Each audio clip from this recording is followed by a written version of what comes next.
Ceres. We have seen a lot of Ruins of Ceres and a lot of Dusk tonight. Yeah.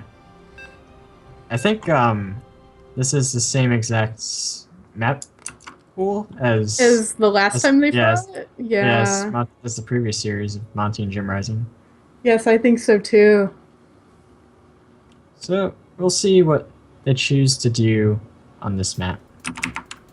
All right, here we are, spawning in the top right of Ruins of Ceres. We have got our blue Zerg representing Root Gaming. It is Jim Rising. And in the top left-hand corner of Ruins of Ceres, we have our orange Protoss playing for Team Is Imba. It is Monty.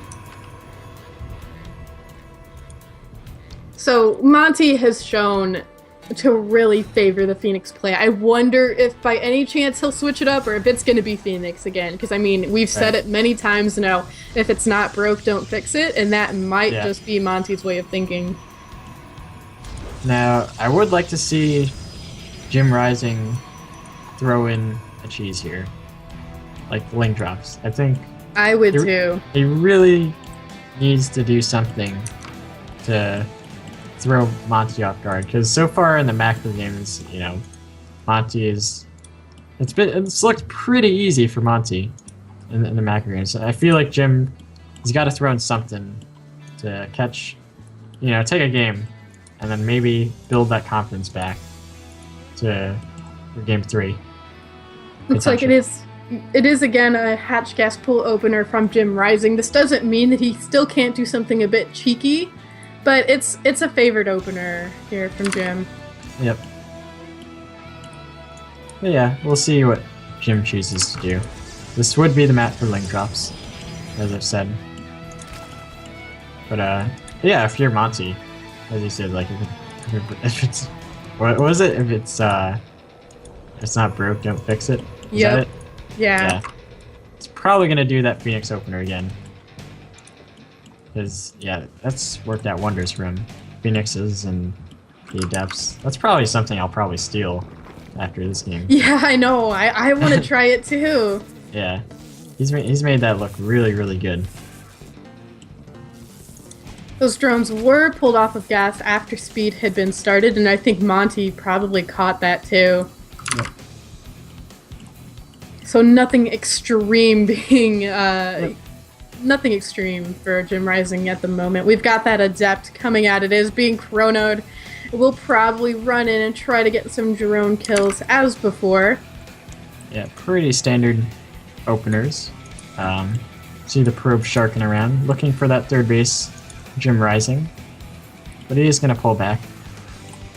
And we'll see what tech Monty chooses. It's probably going to be a Stargate. Yeah, I'm guessing a Stargate, but... Okay, I want your opinion on this creature. We have got one Evo chamber down already.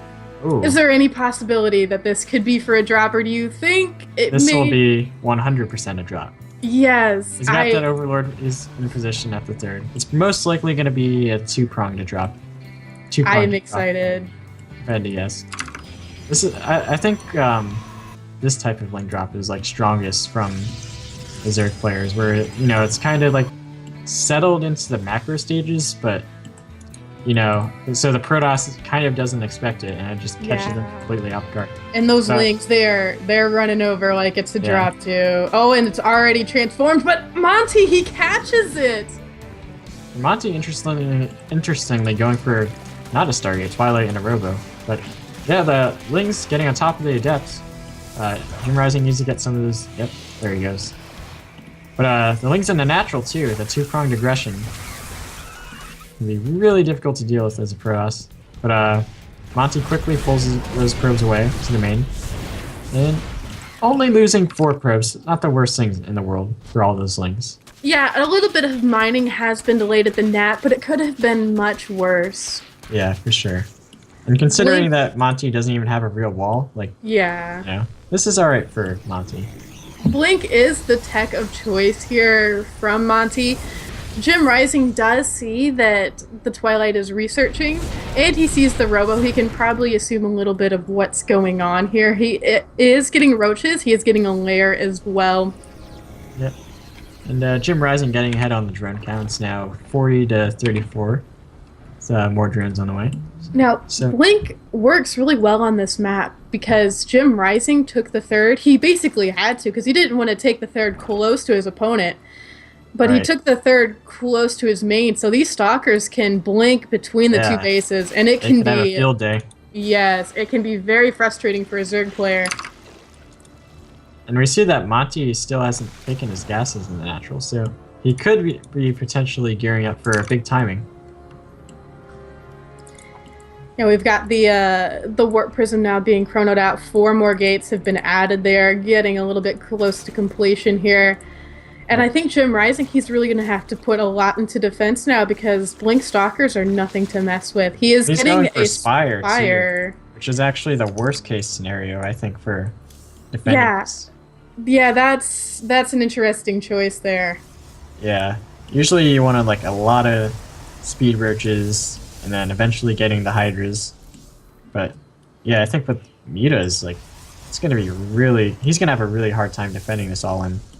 Yes, he is. And now, I think Jim Rising's he's gonna see the Stalkers. He's gonna realize that this is probably moving out soon. He is getting 18 Lings. That will help a little bit, but Blink Stalkers, they can get themselves in a better position if Lings get us around. Right.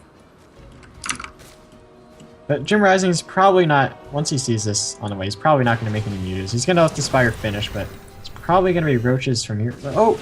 Could get a nice round here. But, Monty, Warp Prism Micro? Oh, no, he doesn't need to. He's got Blink. Yeah, Blink Stalkers will be able to just kind of get away from the danger there. More Stalkers being warped in. Yep.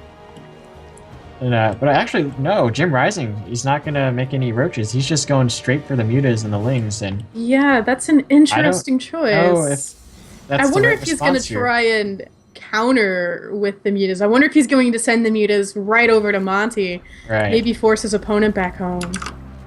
Could be one possibility, but I don't know. Monty, he can just blink straight into the main potentially.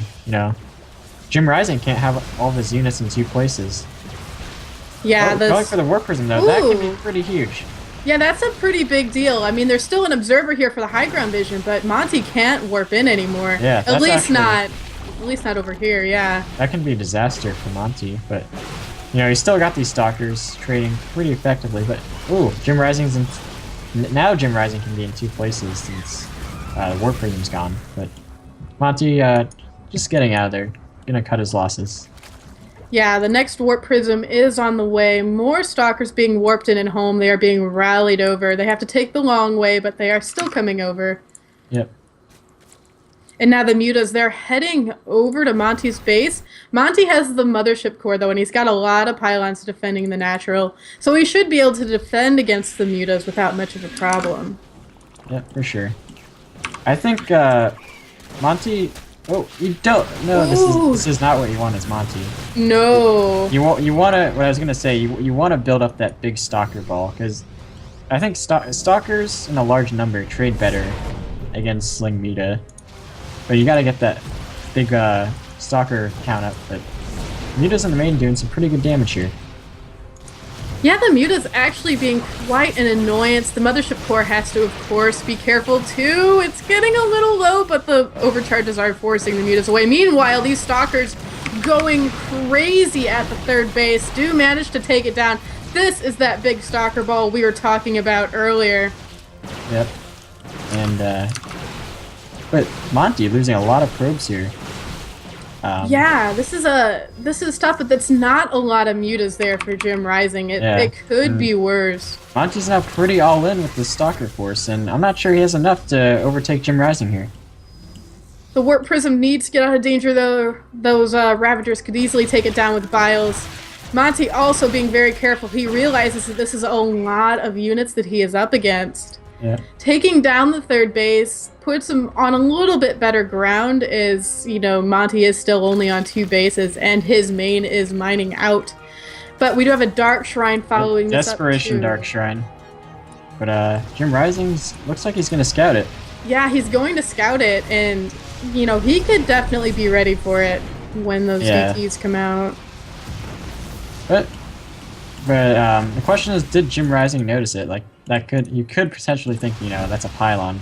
Because Dark Shrine That's does. true. Because they do Jim look Rising isn't similar. Yeah, Jim Rising's not reacting so far. But that shrine has finished. Those mutas will definitely now know it's a shrine. Yeah, and yep, Jim Rising's now making the overseers. But Monty does have a warp prism near the Jim Rising's watchtower to potentially warp something in. He was probably going to warp in the DTs, but the mutas scouted it, obviously. But no, he's still going to go for it anyway. Because, you know, I guess Monty really has no choice here. He's got to do something to try and get back. Yeah, but Jim Rising has done a great job in securing himself a better spot in this game. The army supplies are now 126 to 69, favoring Jim Rising.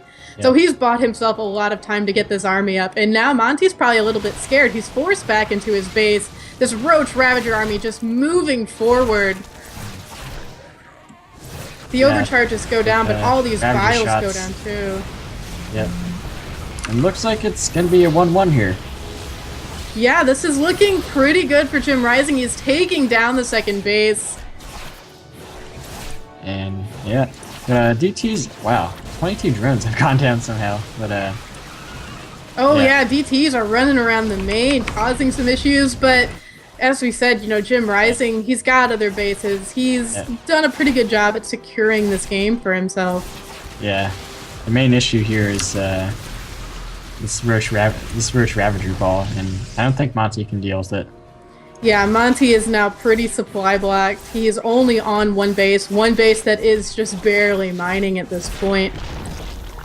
Credit to Monty though, he's sticking it out. He's trying his best to somehow make something happen. Yeah, these DTs have done work. They will continue to do work, but the Overseers have arrived. The DTs will now probably die pretty soon. Yeah. And Jim Rising, he's making a single muta to deal with the warp prism. I like that. I like that too. So now looking for that warp prism. Yeah, these DTs, they could get the spawning pool. That would be quite an annoyance for Jim Rising. The Overseers aren't around. It looks like that spawning pool. Oh, but the DTs, they run away. The spawning pool lives to see another day. Oh, but the DTs do not live to see another day, unfortunately. No, they do not. So, yeah, Jim Rising's just the army supply. That's the real story here. 140 to 39.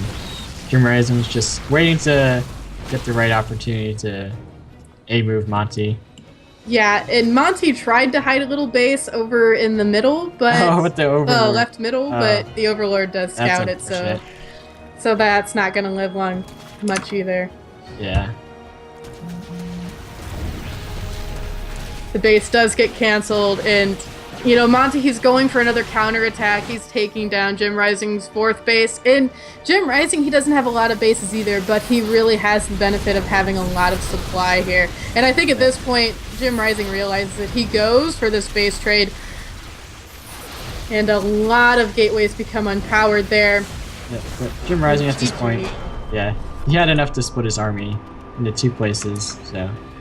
Yep, GG from Jim Rising. Very well done. 1-1 here. And now we're going to be going to our ace match. This will be the match to determine who goes to the round of 16 in the RSL.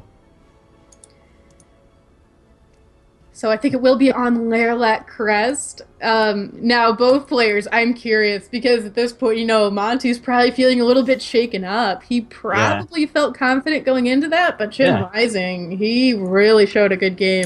Yeah, I think Monty, he had that game, except he got a little bit too aggressive with his warp prism. Probably, you know, a little bit too confident. If he'd left his warp prism back, you know, keeps warping in stalkers, builds up that stalker ball, he definitely eventually overruns Jim Rising. But, you know, critical error from Monty being a little bit too cheeky with his warp prism. Yeah, and losing that warp prism is such a big deal in a rush. Especially when you're doing an all-in. Yeah. But good play from Jim Rising. Bouncing back, that's really what he needed. Maybe he can take that momentum into the next game. Because Monty's probably feeling pretty frustrated after that. Yeah, that was a tough game to lose. Yeah. But Monty's a good player, you know. He is. Oh yeah, for sure. I think Monty should he tried something different this game, but you know, every other game he's gone the Phoenix Yeah. immortal style. I think he should just go back into what he knows best, and yeah, if he loses, he should lose